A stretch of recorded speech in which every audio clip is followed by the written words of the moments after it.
Holy mackerel, here come a story that's really gonna blow you away. It's called Weenie Mouth. A long time ago, when I was a little boy, just out of high school, probably 17, 18, Mom and Daddy would wake me up every morning at the crack of dawn and say, "Get out and find yourself a job. You ain't gonna lay around here till noon every day like that pig does. You gonna work." And I'd get up, and put on my clothes, and I'd drive my little old, I had a Ford truck, old Ford truck, was my daddy's, and I'd drive it over to Pig house, and I'd crawl back in bed over there with Pig, and we sleep till noon. Then we'd get up and smoke a little pot, and carry on, you know, do nothing all day. Well, on this particular day, which hadn't sneezed all day till I get back over here. Excuse me, gesundheit. God bless me. So this particular day, well, what had happened, other boys had learned about going to Pig, because see, Mrs. Pig and Mr. Pig, that's Pig's parents, Herman and Marie, they would get up at the crack of dawn, and Marie was a medical technologist, blood doctor, and the registered nurse also, and she'd go to work, and Mr. Stanford, he called him HD, his name was Herman Daniel, he'd go to work and carry around work.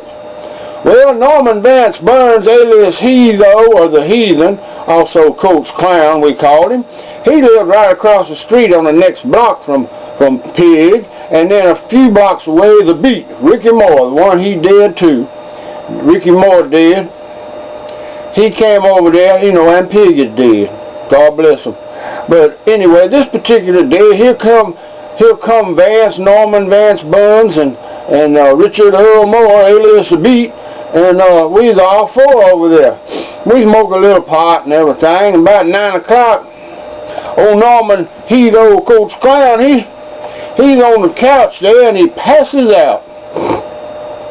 You know, he falls asleep. Boy, and he's sleeping heavy. And he was laying kind of with his head hanging off the couch with the mouth open. You know, let me see, he was laying like, you know, breathing through his mouth. Well, little Ricky Moore, Steve had a Polaroid camera. Now, you know, back in them days, having a Polaroid was pretty cool, because you could take a picture and have it right then and there, you know. Wasn't like going and getting it developed and having to worry about somebody else seeing it. So, here what happened. Ricky Moore pulled down his britches and got his little weenie out, and he carefully not to touch Heatho anywhere or anything and wake him up, he hung his little weenie out and put it inside Heatho's mouth. Now, it was like this. It wasn't touching nothing. And then Pig had the Polaroid camera, and he took a close-up shot of just Heatho's head and Ricky's weenie hanging out there in his mouth, as if to symbolize something was happening. We thought that was funny, boy. And Pig snapped a picture, and we all went in the bedroom, and you know, Heatho's still asleep, and we got that picture out, and out of that camera, and we waited that minute, and it developed, and boy, we had a beauty. It was a beauty. Oh, Lord have mercy, you should have seen it.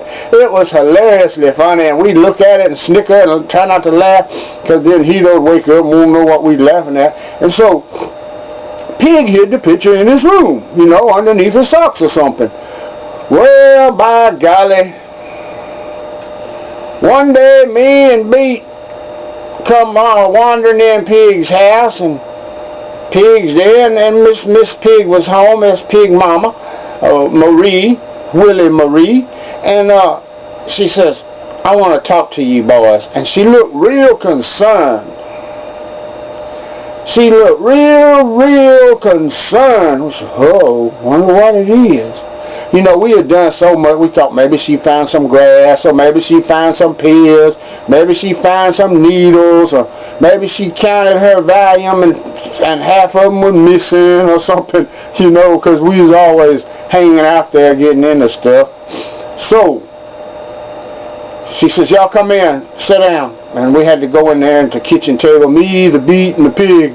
We sitting at the table wondering, what in the heck has she found out on us? Lord have mercy. And suddenly, she reaches in her pocket, her shirt pocket, and she pulls out that picture of Norman Vance Burns' Weenie Mouth and throws it on the table. No, first she said, before she throws it down, she said, now I know you boys come over here when Herman and I is at work, and y'all have little parties and stuff and everything, and we don't mind that at all. Y'all boys are always welcome. But what I want to know, and she throws that picture on her table, and she says, what kind of damn parties do you have? And we look down at that picture, and there's old Vance, you know, and that weenie, and Beats weenie hanging in his mouth. And we started snickering. And she said, that was the reaction I was hoping for. She goes, does he know this? Have y'all showed him this picture? I said, no, ma'am. She said, then I suggest y'all tear it up. But you should have seen the relief on Miss Pig's face, because she thought we was dabbling in homosexuality when they was at work. But when we snickered, she said, that was the reaction I was hoping for. And she just grinned real big, and she kind of thought it was funny too, except for the fact that poor old Hilo, he didn't know about Weenie Mouth picture. I'll never forget it. I wish she made us destroy the picture. I wish she hadn't. I wish we still had that picture, because, you know, we meaning just me, I guess, but Norman Vance Burns is still around as far as I know. I jammed with him about 10 years back. We played a little music. We had us a little garage band. We'd jam out on Gloria and Walking the Dog and played Fire by Jimi Hendrix and a few other simple songs, you know. But there it is. Y'all got the story firsthand right there from the innocent bystander, me. It was Xxx Weenie Mouth.